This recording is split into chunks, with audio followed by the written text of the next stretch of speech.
Hi friends, good evening. இப்போ நம்ம evening ஸ்நாக்காக என்ன பார்க்க போகிறோம் அப்படின்னு பார்த்தீங்கன்னாக்கா, பன்னீர் சாண்ட்விச் பார்க்க போகிறோம். அதுக்கு முதல்ல ஒரு பேன் வச்சுக்கணும். பேனில் பட்டர் கொஞ்சமாக போட்டு பட்டர் மெல்ட் ஆகிற வரைக்கும் வெயிட் பண்ணணும்.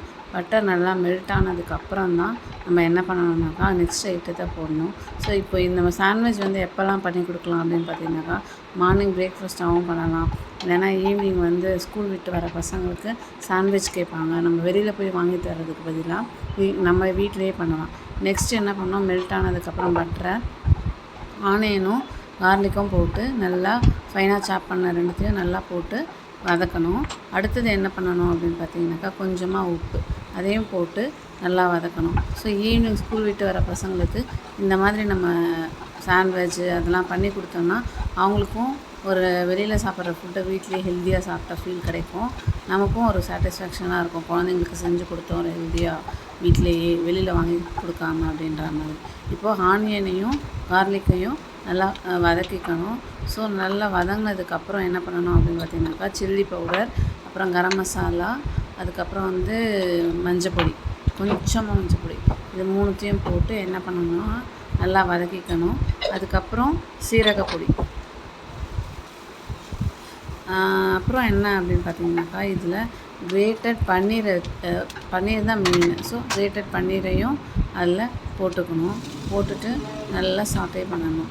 நல்லா சாட்டே பண்ணிவிட்டு அதை எடுத்து வச்சுக்கிட்டு அதுக்கப்புறமா என்ன பண்ணணும் அப்படின்னு பார்த்தீங்கன்னாக்கா, ஒரு பேன் வச்சு ப்ரெட்டில் டோஸ்ட் பண்ணி அதுக்கு நடுவில் இதை ஸ்டஃபிங்காக வச்சு யூஸ் பண்ண போகிறோம். இப்போ எல்லாம் ஒன்றா சேர்ந்து வெஜ் ஆகிடுச்சு. இப்போ என்ன பண்ண போகிறோம் அப்படின்னாக்கா, இந்த பேனை எடுத்து ஓரமாக வச்சுட்டு ஒரு சப்பாத்தி கல் எடுத்து வச்சுக்கணும். அதில் கொஞ்சமாக கீ போட்டு 2 ஸ்லைஸ் ப்ரெட்டை வச்சுட்டு முதல்ல ப்ரெட்டுக்கு மேலே துருவின சீஸை போட்டுட்டு அதுக்கப்புறம் இந்த ஸ்டஃபிங் ரெடி பண்ணி வச்சுருக்கோம் இல்லையா, அந்த ஸ்டஃபிங்கை அந்த 2 ப்ரெட்டு மேலேயும் வச்சுட்டு அதுக்கு மேலே என்ன பண்ணணும் அப்படின்னு பார்த்தீங்கன்னாக்கா, இன்னொரு சைஸ் ஆஃப் ப்ரெட்டையும் வச்சு அழுத்தி 2 பக்கமும் திருப்பி போட்டு எடுக்கணும். ஸோ இப்போ நான் என்ன பண்ணிகிட்ருக்கேன் அப்படின்னு பார்த்தீங்கன்னாக்கா, அந்த ஸ்டஃபிங்கை வச்சிட்ருக்கேன் ப்ரெட்டுக்குள்ளே. அடுத்து இன்னொரு சைஸ் ஆஃப் ப்ரெட்டையும் வச்சு 2 பக்கமும் திருப்பி போட்டு அந்த ப்ரெட்டை ரெடி பண்ணுறேன், டோஸ்ட் பண்ணுறேன். இப்போ ஆல்மோஸ்ட் நமக்கு சாண்ட்விச் ரெடி ஆகிடுச்சு, பன்னீர் சாண்ட்விச் ரெடி ஆகிடுச்சு. ஸோ என்ன பண்ணலாம் அப்படின்னு பார்த்தீங்கன்னாக்கா, இப்போ 2 பக்கமும் நல்லா திருப்பி போட்டுட்டதால் சீஸும் அதோட நல்லா மெல்ட் ஆகி சாப்பிட்றதுக்கு டேஸ்டியாக இருக்கும். இப்போ ரெடி ஆகிடுச்சு. இதை நான் பிளேட்டிங் பண்ணுறேன்.